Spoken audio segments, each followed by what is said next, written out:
Alright, to begin the first project in the Photoshop unit, go to the Against the Clock website and download project number 4. Project 4 is going to be a movie poster in which we take a variety of different images and composite them together. Remember, when you download these files, save them to a folder with your name on it. And inside of the movie folder, we've got a variety of different images that we're going to use for this project. Also notice that there's some Adobe Illustrator images. Photoshop can handle both vector and raster-based images, pixel-based images, but it does so kind of in a unique way. And so that's what this project is all about. When I jump into Photoshop, since this is the first time I've launched it, everything is new and fresh. And the book is going to have us open an existing document first. So let's go to File and Open. And let's locate that movie folder that we just downloaded. Mine's on the desktop. There's the movie folder. And open up the bricks JPEG. Now when we do this, the first thing we need to do is to resize our existing document. You can see the size of it by going to View and Show Rulers. You can see now I've got rulers at the top and the left-hand side. And just looking at it offhand, I can see mine's roughly 38 by 50 inches, the height and the width. But to resize it, and specifically to change the resolution of it, we need to go to Image, down to Image Size, and you can see I get the height, the width, and also the resolution. How many pixels per inch make up this document? This document right now is pretty low for, or it's a low quality image for this kind of thing, and so we want to increase our resolution. Now there's two ways of resizing an image. You can resample or not resample. If you've got resample turned on and you increase the resolution, this is going to keep your height and width exactly the same, and it's just going to add on more pixels to your document. So in other words, it's going to add on more information, more details to it. However, let's hold down the Option key and click on Reset. If we uncheck Resample, notice now all three of these are connected, and when I change my resolution to 300, it also changes my height and width. And in this case, we're keeping the same number of pixels, but we're lowering the height and width over the same area. This is what we want to have, and so when we say OK, our document looks exactly the same, but you can see our rulers have made it a much smaller image, but the resolution has gotten much higher. The next thing we need to do is to crop it to the exact size that we want. The crop tool, if you look at our tool panel, looks like a little square, and it's towards the top left-hand side of your toolbox. And I'm going to zoom in by hitting Command and the plus sign, and so that'll zoom in so I can see it. And you'll notice there's a little bounding box that goes around our image when we select our crop tool. If you look in the tool options, make sure that Delete Cropped Pixels has been checked on. We want to give it a specific height and width. So I'm going to zoom in till I can see my right side corner. I'm going to click on it and drag, and you can see the width is what it's going to show us. We're going to make the width of it 8.75, or as close as I can get it. There it is right there. I'm going to hold down my space bar and move down to the bottom, center, and let's pull this one up to 11.25, all the way up, right about there. If yours is off by a little bit, that's okay. I'm going to hit Command 0 to zoom back out, and you can see it'll give us an indication of where we're cropping our image to. I can move my crop around or move my image around till I get it centered up where I want it to be. That looks good. And to accept this change, I want to hit the Return key. That'll crop off the outside pixels. The next thing we need to do is to create some guidelines. Now, Photoshop doesn't set up a bleed line, nor does it create automatically some margin lines. So we need to create these for ourselves. The first thing we're going to do is go to View, down to New Guide Layout. The new guide layout will allow us to quickly and easily create guidelines for either in the columns. We're going to uncheck that, but we're going to turn on our margins. And this will allow us to create some bleed settings for each side. So I'm going to set our margins at 0.125, which is 1/8 of an inch, on all of the sides. When I say OK, there's our bleed margins that are set up along this edge. I'm going to zoom in, and let's go to the top left margin. What I want to do is to create another set of margins that are 1/4 of an inch, 0.25 inches away from the bleed edge. If you check out our rulers, the 0 point is always at the top left corner. I want the 0 point to be right where our bleed margin is set up. So to change this up, click on this top corner edge where the two rulers meet and drag, click and drag until it's right on top of our margins. Now you can see the 0 point is set to those margins. And what I can do is I can click on a ruler and drag out, and this will give me a new ruler at a new location. In our case, we want it to be at 0.25, right there. And I'm going to click on the top ruler and drag down. Let's create another one at 0.25 from the top margin. Right there. Boom. If we go over to the other edge, we can do the same thing. Let's place our 0 point right here by clicking on where the two rulers intersect and drag to our bleed guide. And I'm going to click on my left ruler and drag until I get negative 0.25,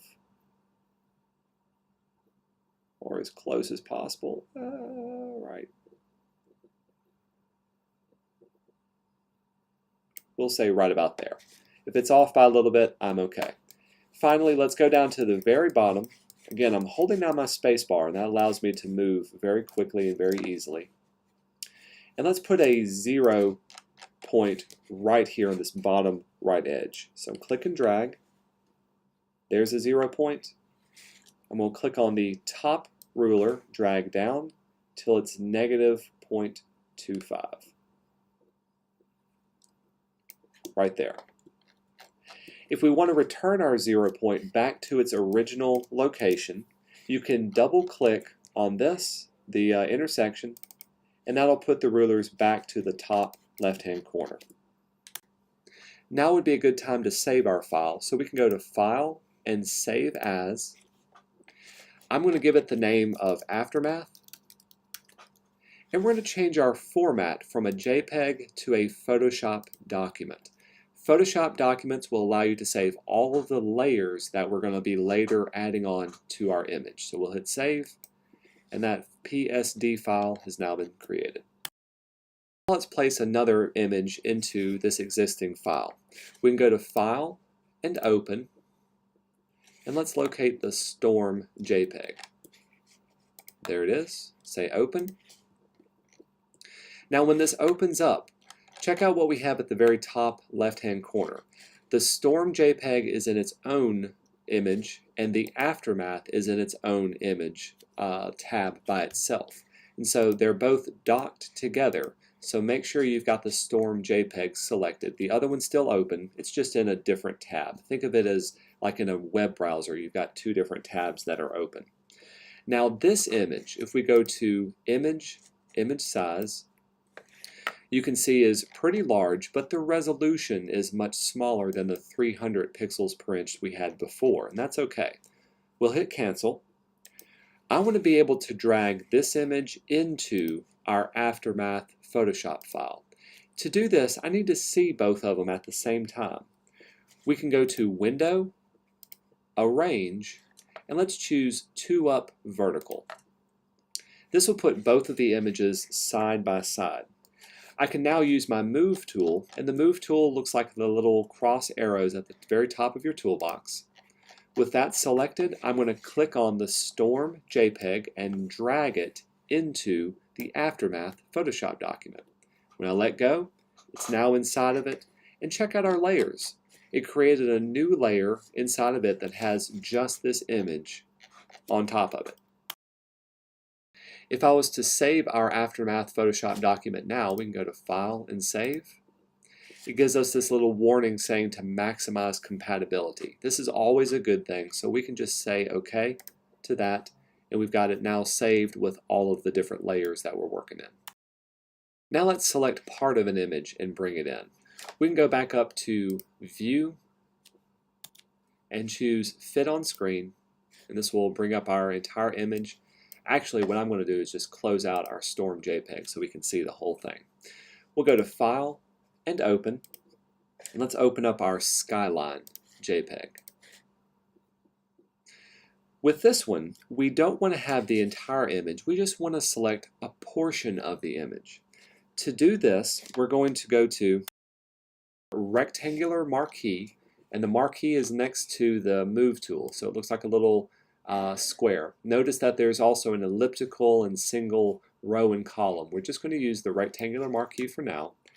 And I'm going to click on the top right-hand corner, top left-hand corner, drag all the way down to the bottom of here, approximately 8.5 inches wide.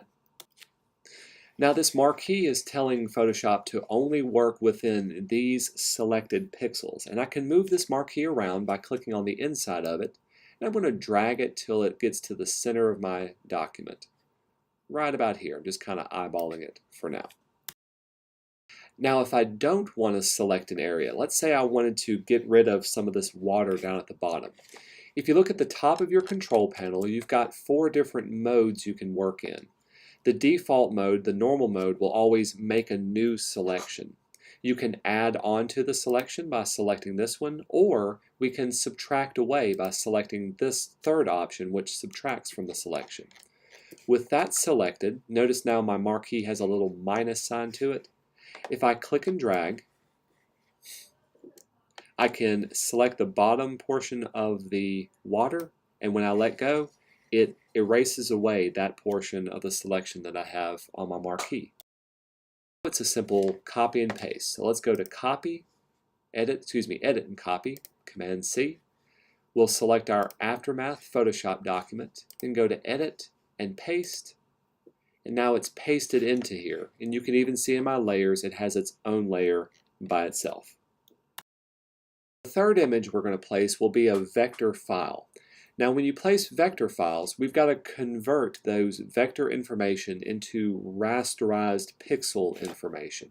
So when we go to File and Open, let's go to the title.ai.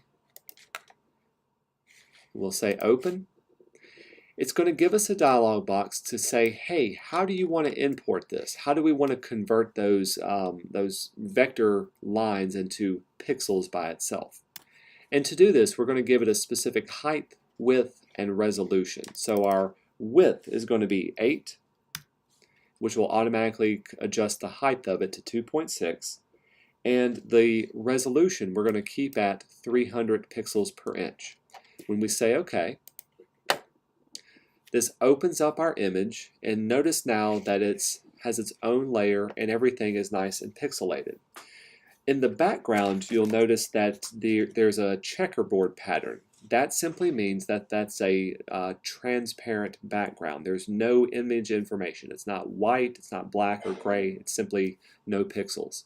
The words Aftermath, however, use the color white and the color red, and so that's why you're seeing those.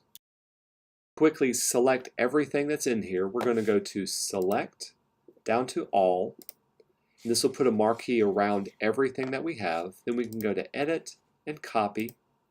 Let's jump into our Aftermath Photoshop, go to Edit and Paste, and it pasted in here as its own layer by itself. And to round out this section of the project, we're going to embed some files. Let's go to File and Place Embedded. Go into our movie folder. The next one we need is the Lightning JPEG. We'll say Place. And this time when we place it, it doesn't just automatically create a layer. Notice that it has an X going through it. Once it's embedded, you can tell it to change the size and placement of it, but for now we're going to hit with the return key and just finalize the placement. Let's do it again for the Rating Illustrator file. So we'll go to File, Place Embedded. This time we're going to choose the rating Illustrator file, but when we hit place, rather than rasterizing it, it's going to ask how do we want to import this as a smart object. It's going to keep it its normal vector style format, and if I need to make edits to it, I'll have to open it in Illustrator. So I don't have to convert this to pixels, we're just placing it inside of here. We'll say OK to this, and give it just a second. And once it's placed, we can change the size of it by looking up at the very tip top, and you can see the width and the height aren't exactly 100%. So we're going to highlight those and type in 100 for the width and 100 for the height. We'll press return to finalize that. Let's do the same thing for the Tantamount logo. File, there we go, File, Place Embedded. Choose tantamount.ai, place. We'll say OK for that one. And once this is placed, we'll type in 100 for the width and 100 for the height. And now it's placed. This will wrap up stage 1, so we can go to File and Save, and then jump into stage 2.